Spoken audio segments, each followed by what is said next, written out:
어린이날입니다. 우리의 자녀들을 어떻게 양육해야 할 것인지 묵상하기에 좋은 날입니다.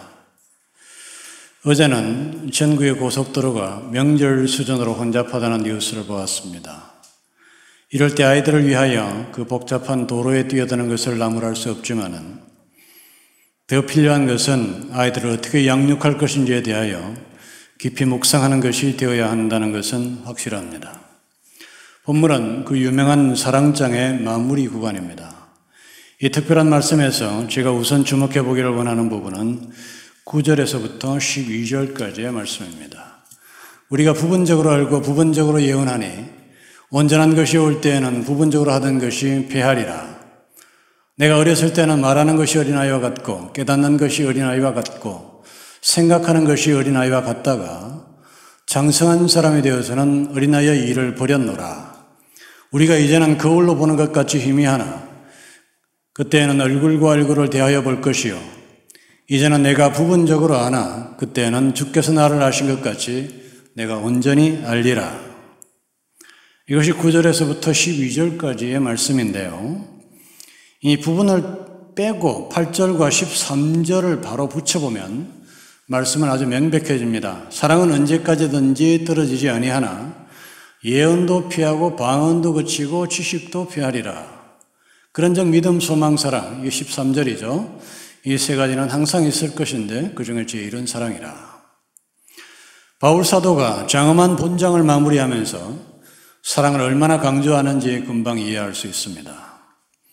그런데 이 분명하고 명쾌한 결론을 선택하지 않고 바울은 9절에서 12절까지의 긴 서술을 굳이 첨부하면서 자신의 결론에 대한 상당한 오해를 불러일으킬 수 있는 위험을 감수합니다.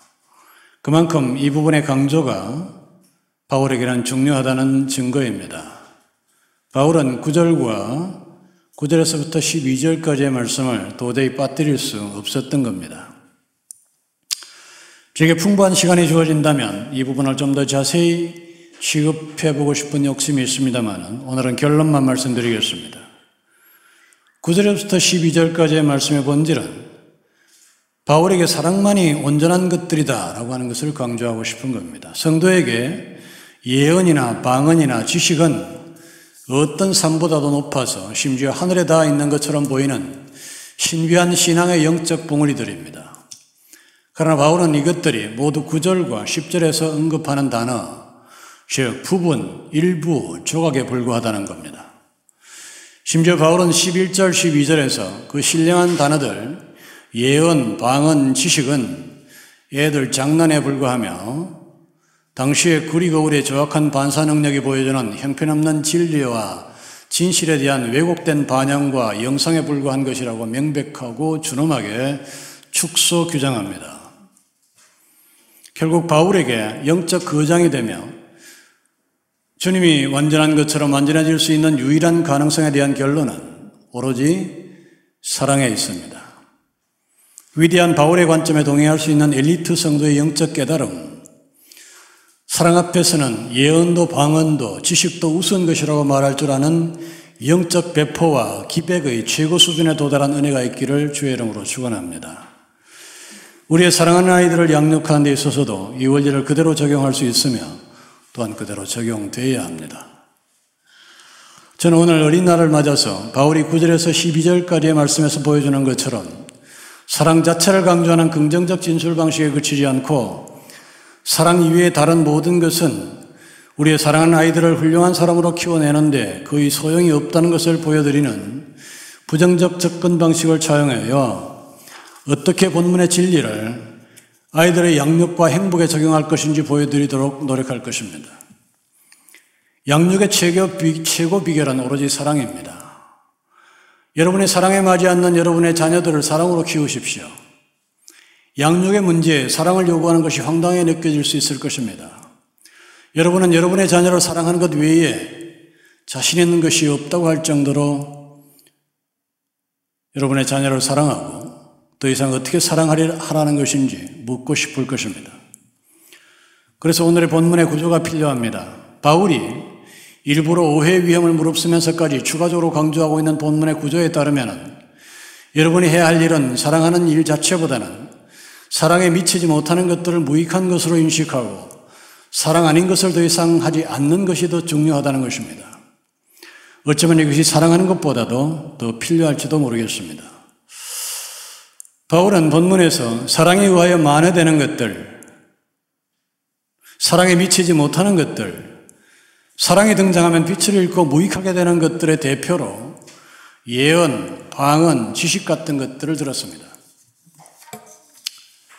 저는 오늘 우리의 자녀들의 양육 교육의 문제에 있어서 여기에 논리적 구조적으로 부응하는 것들이 무수히 많겠지만 우선 공부, 과잉보호, 편애, 말로 된 교훈 같은 것들을 들겠습니다. 보호는 선한 것이지만 여기서 파생된 과잉보호는 아이들의 영육 간의 면역력을 저하시키며 이기심을 증폭하는 무익하거나 유해한 것들입니다. 편애는 사랑의 일종이지만 그런 사랑은 무익하거나 심지어 아이를 심하게 파괴합니다. 언어로 된 교훈도 좋은 것이지만 사랑에 비하면 아무것도 아닙니다. 여러분 인생의 최대 과업, 자녀 양육의 마당에서 여러분의 가장 신성한 의무를 다할 때 여러분의 자녀들을 사랑하십시오. 그러나 유사 사랑이거나 때로는 무익한 것들을 하지 않는 사랑을 하시기를 주의 이름으로 축원합니다. 저는 오늘 제가 앞에서 언급한 과잉보호와 편애와 언어로 된 교훈에 대하여 충분히 다루고 싶지만 그것의 각각을 다음 기회에 다루도록 해보도록 노력하겠습니다. 저는 공허한 설교를 가장 싫어하며 성경적 설교라면 결코 공허한 설교는 있을 수 없다는 것을 믿는 사람입니다. 저는 오늘 매우 실제적인 문제를 집중적으로 취급할 것입니다. 온 나라, 모든 부모가 목숨을 거는 소위 공부에 대하여 말씀드리고자 합니다. 이것이 한국 사회에서 가장 실제적인 주제이며 중대한 주제이며 심각한 주제이며 우리의 사랑하는 아이들에게 이보다 중대한 주제는 없기 때문입니다.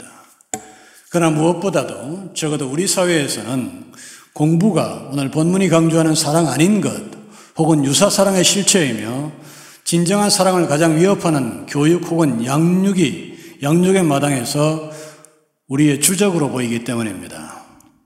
여러분, 공부를 가장 주의해야 합니다. 한국의 부모들은 아이들에게 사랑보다는 공부를 주려고 합니다. 제가 공부를 부정적으로 취급하는 말에 벌써 반감을 느끼는 분들이 있을 것입니다. 그러나 공부에 목숨 거는 현상은 오직 한국에만 있습니다. 저의 이 말은 유럽이나 미국의 부모들에게는 너무나 당연한 말씀이라는 사실도 여러분이 알아야 합니다. 이 문제에 관한 한 한국의 부모들은 모두 썩고 있으며 결국 우리의 아이들은 엄청난 고통 속에 몰아넣고 말 것입니다. 이것은 분명 잘못된 것이며 설교의 결과적 성공 여부를 떠나서 반드시 짚고 넘어가야 하는 문제입니다. 제 인생은 성경적인 것을 향한 도전의 연속이었지만 그 설교의 성공 여부를 떠나서 늘 도전해 왔습니다. 여러분, 공부는 일단 적성이라는 사실을 여러분이 아셔야 돼요. 우리가 분명히 알아야 하는 것은 사랑은 모든 아이들이 받을 수 있지만 공부는 모든 아이들이 받을 수 있는 것이 아니라는 사실입니다. 왜냐하면 그리고 공부도 명백히 적성이기 때문입니다. 여러분, 적성이라고 하는 단어를 교육학 용어 사전에 찾아보면요, 지능 또는 일반적인 능력의 포괄적 능력의 가능성 이렇게 쭉 나가다가 뒤에 이렇게 나옵니다. 적성은 예언하고자 하는 구체적 활동, 작업의 성질과 내용에 비추어 여러 가지로 구분되는데 학업 성취에 관련된 적성을 학업적성이라고 부른다. 특수적성은 사무적성, 기계적성, 음악적성, 미술적성, 언어적성, 수공적성, 수리적성 등으로 세분된다. 학업 성취에 관련된 적성을 학업 성취라고 부른다고 여러분 이 사전에서 명시되어 있다는 것을 기억하시기 바랍니다. 공부가 적성인지를 따지기 전에 먼저 알아야 하는 것은 사실 세상의 모든 것이 적성이라는 원리를 이해하는 겁니다. 적성은 영어로 attitude이며 attitude를 쳐다보면 적성, 소질이라고 나옵니다.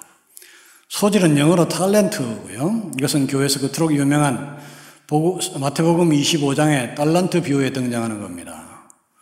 이 비유에서 기본적으로 전제하고 있는 것처럼 달란트는 하나님께서 받은 재능입니다. 세상의 모든 사람은 하나님의 은혜 아래 있고 우리가 하나님으로부터 받은 은혜 중에서 가장 크고 놀라운 것은 우리 각자에게 주신 하나님의 선물인 소질입니다. 보통 천부적 소질이라는 말을 쉽게 합니다. 그러면서 그 뜻을 모르는 것이 아닌가 생각합니다. 불신자들조차도 근회에서 인정하는 바대로 소질과 적성은 하나님으로부터 받은 것입니다. 어쩌면 사람이 은혜로 산다는 말은 사람은 하나님이 주신 소질로 산다는 말이 될지도 모르겠습니다. 우리가 은혜로 산다고 고백하는 성도라면 우리가 하나님이 주신 천부적 소질과 적성으로 산다는 명제에도 아멘 할 줄 알아야 할 것입니다. 이 원리에 순종하거나 이 원리를 적용할 줄 아는 성도가 되어야 합니다. 그리고 그 아멘 안에는 공부도 적성이다라는 신앙 고백도 들어가야 합니다. 공부가 적성인 사람으로 태어난 사람은 참으로 행운아임에 분명합니다. 우리 교회도 2-3명 있죠.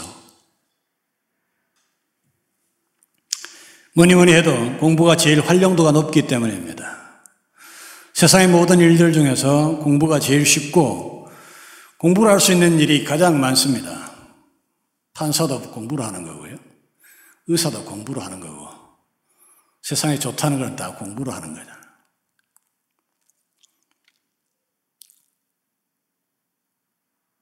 그러니까 공부가 적성인 사람은 하나님께 늘 감사해야 할 것입니다. 그러나 공부에 적성이 안 맞는 사람은 어떻게 해야 합니까? 공부는 기초 소양을 위하여 반드시 필요한 것이며 따라서 다른 분야처럼 완전히 배제할 수 없다 하더라도 다른 모든 적성이 안 맞는 경우가 그런 것처럼 고전적인 공부를 우회하는 전략을 써야 합니다. 그러므로 적성이 안 맞는 아이들은 여러분 적성은 안 맞는 아이들이 즉 공부를 하면요 결과적으로 실패할 수밖에 없습니다. 이 말씀을 드리는 저는 지금 매우 신중합니다. 제 자신도 이 일에 성공하지 못한 채 우리 아이들의 공부에 관한 모든 것이 거의 끝나가고 있으므로 저 자신도 제가 제시한 원리에 대하여 경험이 없기 때문입니다. 그러나 여러분이 알아야 할 것은 제가 공부를 권장하는 설교를 했다 하더라도 또 그 말씀을 따라 아이들을 압박하고 공부에 집착하는 부모가 되었다 하더라도 여러분의 자녀가 공부에 자질이 없다면 성공하다는 보장이 없다는 겁니다. 아니, 거의 반드시 실패할 겁니다. 저는 공부에 자질이 없는 아이가 결국 공부에 성공하는 경우를 본 적이 없기 때문에 이 말씀을 감히 드릴 수 있습니다.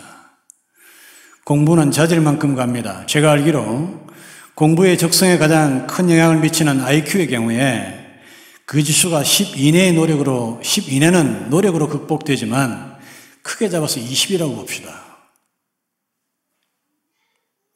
그 이상은 상대가 게으른 토끼처럼 잠들어 버리지 않는 한 노력으로 극복하기는 매우 어렵습니다. 이것이 우리가 수용해야 하는 냉정한 현실입니다. 결국 공부는 어느 정도 소질이 있지 않으면 실패할 수밖에 없는 겁니다.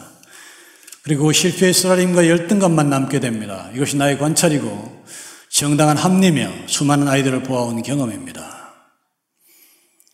이 입장이 나의 최선입니다. 이것이 우리의 지혜입니다. 이것이 우리 성경의 정신이며 믿음의 경향입니다. 여러분, 적성이 안 맞는 아이를 공부의 링에 올려놓지 말아야 합니다. 공부가 적성이 아닌 아이에게 아무리 부모가 공부를 주려고 해도 아이는 그 공부를 받을 수 없습니다. 반면에 공부가 적성에 맞는 아이들은 시키지 않아도 알아서 하게 돼 있고 말려도 합니다. 여러분은 복싱의 소질이 없어서 끝없이 상대에게 얻어맞는 자녀를 복싱이 좋아서 하는 복싱 천재들의 스파링 상대가 되게 하거나 1년에 2번씩 치러지는 정식 시합과 거의 매일 일어난 작은 시합이 열리는 링에 올라가도록 여러분 허락하시겠습니까? 하루 이틀도 아니고 여러분은 그 꼴을 차마 눈뜨고 볼 수 없을 것이며 그 권투라는 종목 자체를 포기하고 훈련을 중단할 겁니다. 권투는 안 해도 상관없고 권투로 먹고 살지 않아도 얼마든지 다른 삶의 수단이 있으며 아이가 권투 말고 다른 아이들보다 잘하는 분야가 얼마든지 있기 때문에 그 잔인하고 고통스러운 권투에 집착할 필요가 없기 때문입니다. 여러분 그렇지 않겠어요? 그런데 공부도 권투와 다른 것이 하나도 없다는 겁니다. 제가 권투에 대해 말할 때 여러분 대부분 동의 혹은 수긍했을 겁니다. 다른 아이한테 실력으로 맞으면 아픕니다. 권투는 몸이 아프지만 공부는 마음이 아픕니다. 권투는 먹고 살지 않아도 얼마든지 다른 삶의 수단이 있다면 공부 말고도 생활의 수단은 얼마든지 있습니다. 아이가 권투 말고 다른 아이들보다 잘하는 분야가 얼마든지 있으니 우리 아이가 공부 말고 잘하는 분야도 얼마든지 있습니다. 그 잔인하고 고통스러운 권투에 집착할 필요가 없다면 권투보다 더 잔인한 공부판에 집착할 필요가 무엇이 있겠습니까? 여러분 용기를 내시고 좀 더 지혜로워지시기를 축원합니다. 자, 그러면 우리가 다 같이 행복해지는 다른 길을 찾아보도록 합시다. 좋으신 하나님의 나라에는 반드시 하나님이 예비해 두신 더 좋은 길이 있을 것입니다. 우리가 고전적 공부를 우회하며 동시에 하나님의 은혜의 섭리라는 진리를 적용하는 전공법은 결국 자기 적성대로 살아야 한다는 겁니다.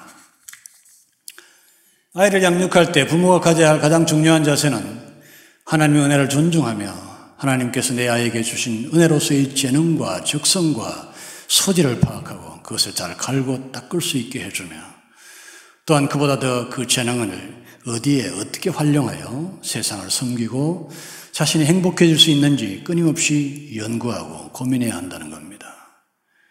여러분 공부시키는 일 외에 이것을 고민해 본 적이 있습니까? 정작 여러분이 해야 할 일은 바로 이거라는 겁니다. 저는 적어도 적성이라는 측면에서 참으로 바람직한 인생을 살아왔고 그런 의미에서는 참으로 행복한 사람입니다. 저는 디자인의 소질이 있다는 것을 어렸을 때부터 알았고 재수를 시작했을 때 나는 디자인을 할 것이고 그것으로 세상을 성실하게 살아가겠노라고 어머니와 단판을 지었습니다. 그리고 적어도 디자이너로서의 행복한 인생을 살아왔으며 지금도 살아가고 있습니다. 그리고 앞으로 죽을 때까지 저의 디자인을 나의 생계의 수단으로 나를 위해 봉사할 것이고 취미생활의 하나로 나는 그것을 즐길 것이며 죽을 때까지 그 일을 계속할 겁니다. 저는 스스로 결단한 경우지만 사실 이 책임은 부모에게 있다고 봐야 합니다. 은혜로 산다는 고백이 있는 성도로서의 부모가 아이를 양육할 때 가장 먼저 해야 할 일은 하나님께 주신 소중하기 짝이 없는 아이의 적성을 찾아내는 일입니다. 우리 교회는 성공적으로 식당을 운영하고 있는 한 사장님 청년이 있습니다. 저는 이 아이의 성장 과정을 지켜봤습니다. 내가 알기로 이 아이는 부모의 혜택을 받아본 적이 없으며 오히려 부모는 이 청년의 성장에 지극한 방해 요소였습니다. 다만 이 아이가 부모의 혜택을 받은 것이 있다면 그 부모가 아이의 장래에 대하여 방임했다는 점입니다. 이 아이에게는 노파심에 쩔어서 불안해하고 조바심을 내면서 공부만을 미친 듯이 강요하는 부모가 없었습니다. 제가 아이라고 부르는 점을 용서하시기 바랍니다. 초등학교 저학년 때부터 보아왔고 아들같이 여겼고 또 우리 큰아이의 친구이기도 하기 때문입니다.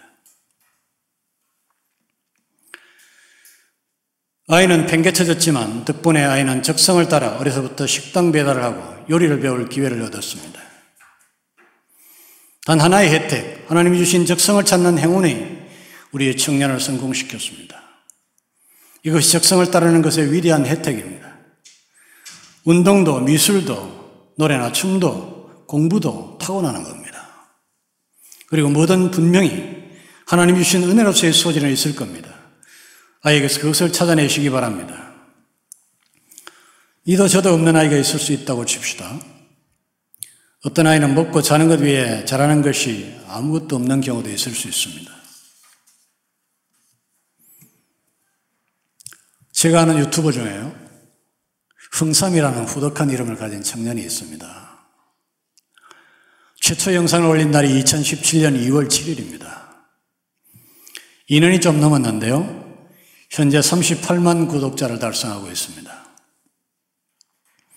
대사도 별로 없이 오로지 먹기만 하는 방송인데 엄청난 인기를 끌고 있습니다. 그리고 놀라운 속도로 구독자가 늘고 있습니다. 나는 이 청년이 세상에서 가장 행복한 사람처럼 보입니다.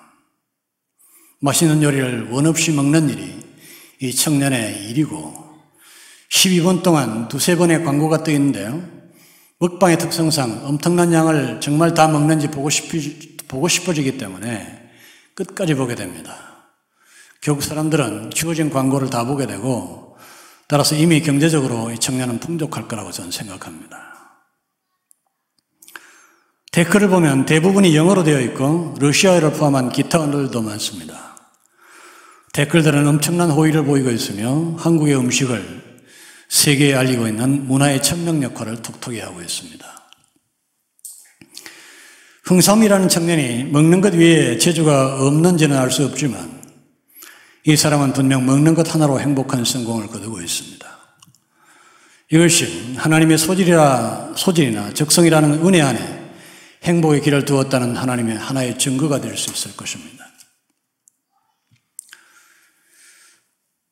여러분, 이 적성의 문제에 관련해서 조기 훈련, 조기 교육을 전 강조합니다. 공부는 일찍 시작해도 다 같이 일찍 시작하기 때문에 특별히 별 경쟁력을 주지 못합니다.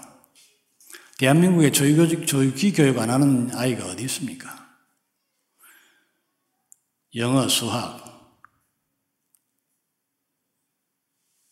그러니까 조기 교육 해봐야 별로 혜택이 없어요.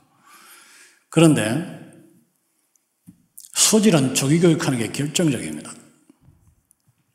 저는 우리 아파트 주차장에서 제일 자유스러운 사람입니다. 아무리 주차장에 자리가 없어도 내 자리는 항상 있습니다. 왜냐하면 경차도 안 되는 조그마한 코너가 하나 있는데요, 경차들도 겁이 나서 못 들어와요. 저는 그 자리가 내 자리입니다. 저는 그 자리에 차대는 게 전혀 어려움을 느끼지 않습니다. 왜 그런지 아십니까?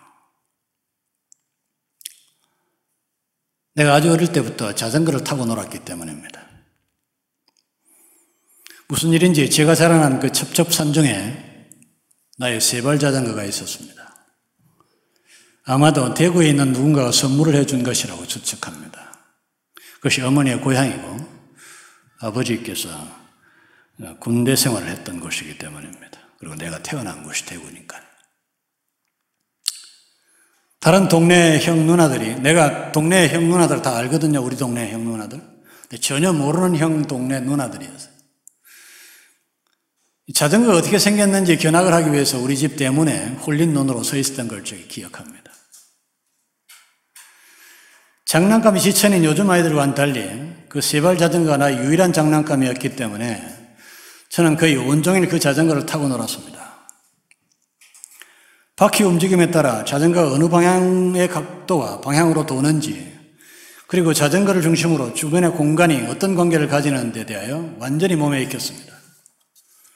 그것이 적어도 주차에 관한 달인의 경지에 오르도록 도움이 되었으며, 어쩌면 공간 지각 능력을 필요로 하는 제품 디자이너로서의 차질도 그때 생겨난 것이 아닐까 추측합니다. 이것이 저희 적성에 대한 조기 교육이었으며 그 조기 교육의 혜택을 평생 누리고 있는 겁니다. 저는 적성의 문제야말로 조기 교육이 필요하다는 사실을 강조합니다. 여러분의 자녀를 4살, 5살, 6살 때부터 적성에 관한 조기 교육을 시키고 있습니까?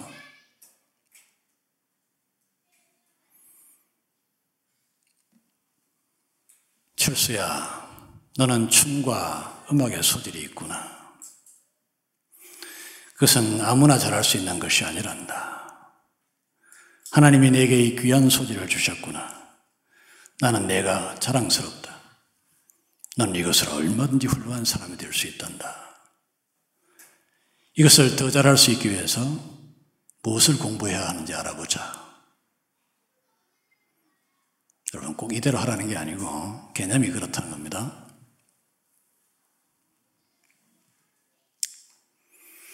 아이들에게 부모는 하늘입니다. 이렇게 말하는 현명하고 믿음 좋은 부모가 되시기 바랍니다.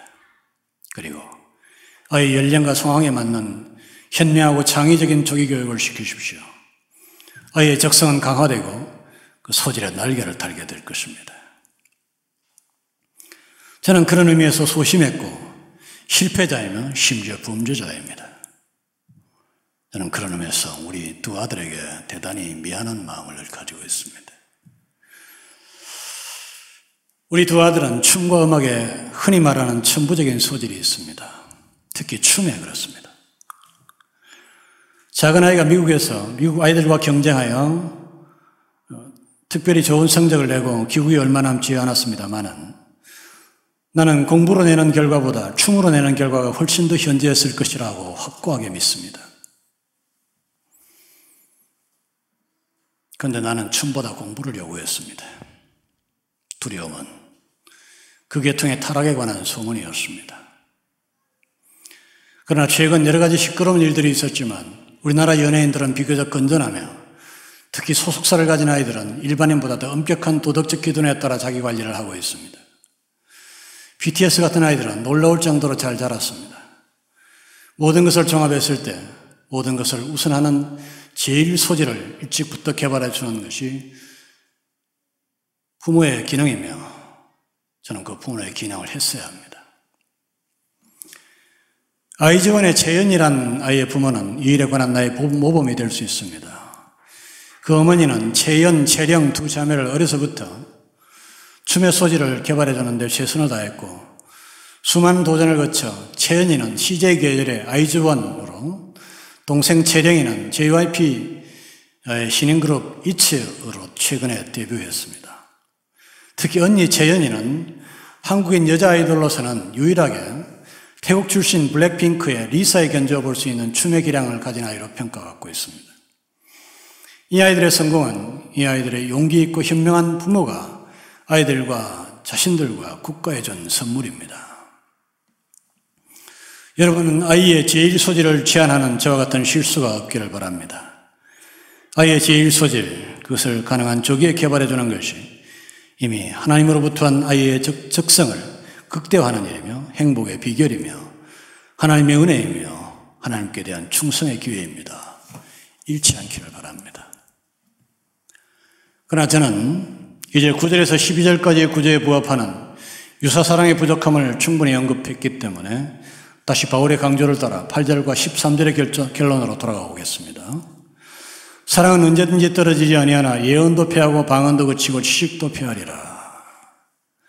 그런즉 믿음, 소망, 사랑이 세 가지는 항상 있을 것인데 그 중에 제일은 사랑이라.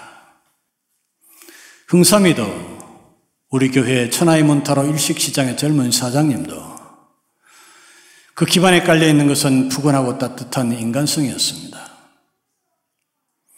저는 이제 다소 말을 바꾸겠습니다. 흥삼이의 컨텐츠의 본질은 잘 먹는 데 있는 것이 아니라 그가 그 부모님과 함께 먹되 그 가족의 따뜻한 사랑의 교감이 식사 행위에 담겨 있다는 것입니다. 그것이 사람들을 열광하게 만드는 진정한 요인이었습니다.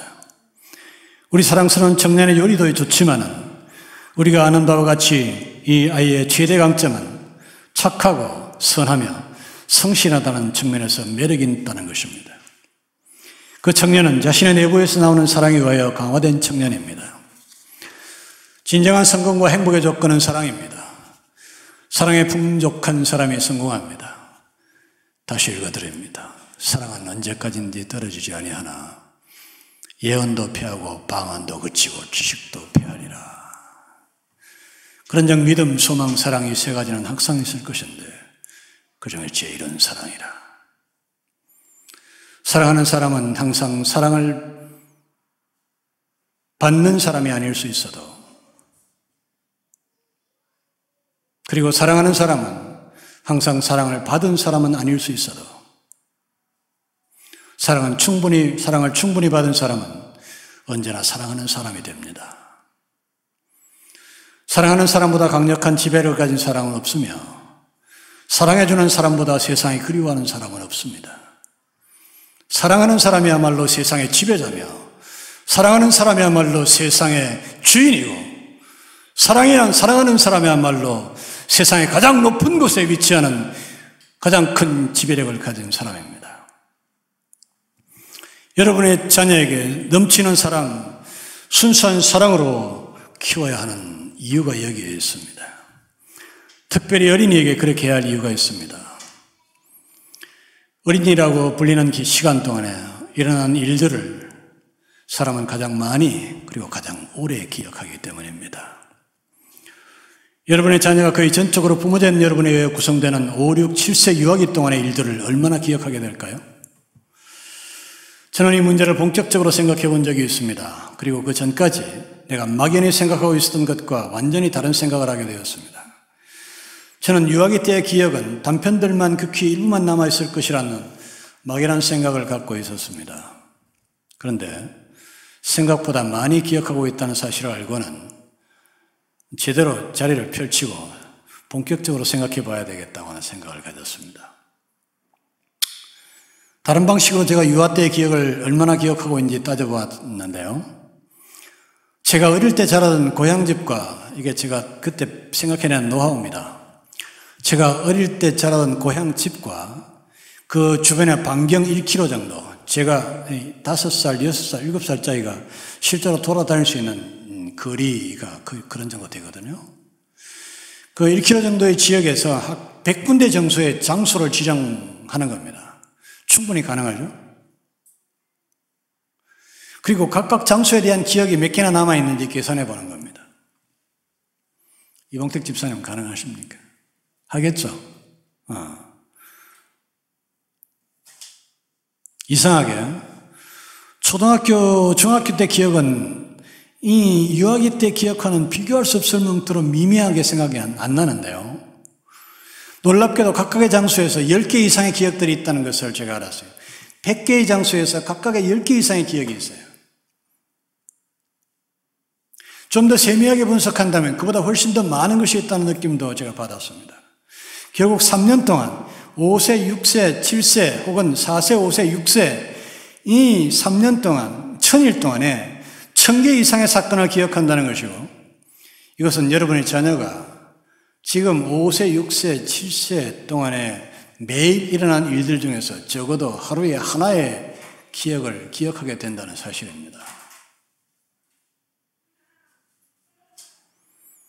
기억이 심하게 쇠퇴해가는 지금도 그때의 일들은 조금도 사라지지 않습니다.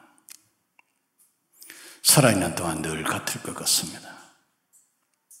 이것은 매일매일을 기억한다는 것이며 무서운 일입니다. 그리고 나는 알고 있습니다. 나의 나쁜 것은 그때의 기억으로부터 나오는 것이고, 내 인격에 가장 포악한 것은 그때의 슬픈 기억에서부터 나오는 것입니다. 내 인격에 가장 좋은 것들은 그때 누렸던 기쁨과 그때 받았던 사랑의 기억에서부터 나오는 것들입니다. 만일 학대를 당하는 어린이라면 매일의 학대를 평생 기억한다는 의미입니다. 만일 사랑을 넘치도록 받은 아이라면 매일 한 번 이상의 좋은 추억을 기억한다는 의미입니다. 여러분의 자녀가 평생 동안 넘치는 사랑과 기쁨의 일들만을 기억하도록 하시기 바랍니다. 이것은 아이들을 무엇보다 행복하게 할 것이며 또한 무엇보다 강하게 할 것입니다. 이 사랑하는 아이들이 교회에 왔을 때 교회를 지키는 목사가 그들을 얼마나 사랑하는지 평생 동안 잊지 않도록 하는 일에 나는 나의 어떤 설교에 쏟은 노력보다도 더 큰 노력과 진심을 다하여 준비할 것입니다. 이것이 우리 생명의 교회 어린 영혼들을 지키는 유일하고 강력한 길이라는 사실을 저는 알고 있습니다. 이 아이들이 여러분의 가정에 돌아갔을 때 완전하고 풍성한 사랑을 경험하도록 하시기 바랍니다. 그것이 여러분이 여러분의 평생을 위하여 할 수 있는 최고의 선물이며 축복이라는 사실을 잊지 마시기 바랍니다. 본문이 보여주는 위대한 관점, 사랑 앞에서는 예언도 방언도 지식도 우스운 것이라고 말할 줄 아는 영적 배포와 기백의 최고 수준에 도달한 은혜가 있기를 축원합니다. 또한 그것을 인생의 최고 사명, 사랑하는 자녀의 육아와 교육과 양육의 마당에 응용할 줄 아는 신령한 부모들이 되시기를 예수의 이름으로 축원합니다. 오늘 우리의 사랑스러운 아이들을 위하여 어린이날 이 한 가지를 기억한다면 그것은 참으로 복된 기념일이 될 것입니다.